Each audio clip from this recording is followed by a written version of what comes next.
बाळा, माझा आशीर्वाद आहे. तुझा दिवस आनंदाचा, सुखाचा जाईल. अरे, नशिबाबद्दल मी आज तुला सांगणार आहे. नशिबाला दोष देण्यापेक्षा हा संदेश ऐक. यश ही नशिबाने मिळणारी गोष्ट नव्हे, तर उचित ध्येयाच्या उद्दिष्टपूर्तीकरता होणारी वाटचाल असते. म्हणजे यश त्याला म्हणतात. यश आणि सुख जोडीने येतात. आपल्याला जे ते हवंय ते मिळणं म्हणजेच यश असतं आणि ते सुख असतं. वेळ आणि नशीब यावर कधीच घमंड करू नकोस. दोन्ही बदलतील हे कोणीही सांगू शकत नाही. पण मी सांगतो, तुझं नशीब बदलणार आहे. तुझी वेळ चांगली येणार आहे.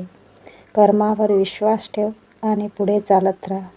कुणालाही तुच्छ लेखू नकोस. कुणालाही काही बोलू नकोस. शांत मनाने पुढे चालणं हाच जीवन प्रवास असतो. काही माणसं श्रीमंतीला सलाम करतात, मात्र जी माणसं माणुसकीला सलाम करतात ना, तीच माणसं खऱ्या जीवनाचा सन्मान करतात आणि ते पुढे जातात. त्यांना यश प्राप्ती होतेच आणि त्यांचे दुःखेसुद्धा नाहीसे होतात. त्यांचे दुःख इतके नष्ट लवकर होतात की त्यांना त्या दुःखांची जाणीवसुद्धा होत नाही आणि ते सुखाच्या तिकडच्या पलीकडे जाऊन पोचतात.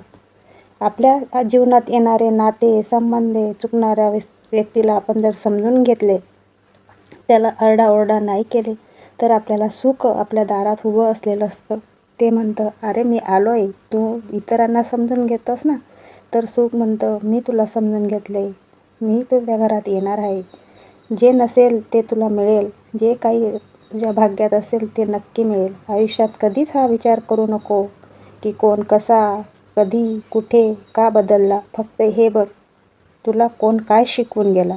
तुला तुला माणुसकी शिकवून गेला किंवा तुला अपयश शिकून गेला. अपयश बाजूला सारव, माणुसकीला जप आणि माणुसकी करत पुढे चाल. माणुसकी जपत राहा. माणूसमध्ये माणूस बघ, माणूस जप, माणूस शिक. आयुष्यात कोणतीही गोष्ट अवघड नसते. फक्त आपले विचार सकारात्मक असायला पाहिजे आणि सकारात्मक विचार जिथे असतात तिथे आम्ही असतो.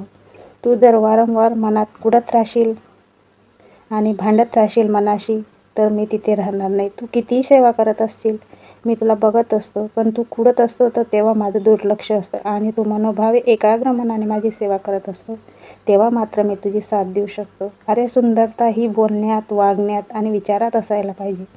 पण काही लोक दिसण्यातच वेळ घालवतात. अरे, स्वामी सेवेत वेळ घाला, बसून स्वामी सेवा करा. किंवा तुम्ही स्वामी सेवा नाही करायची, फक्त तुम्ही माणुसकी जपा. कोणाला दुखवू नका, कोणाचं वाईट चिंतू नका, कोणाला वाईट बोलू नका. बघा, तुमचा भाग्य उदय नक्की होईल. भिऊ नकोस, मी सदैव तुझ्या पाठीशी आहे.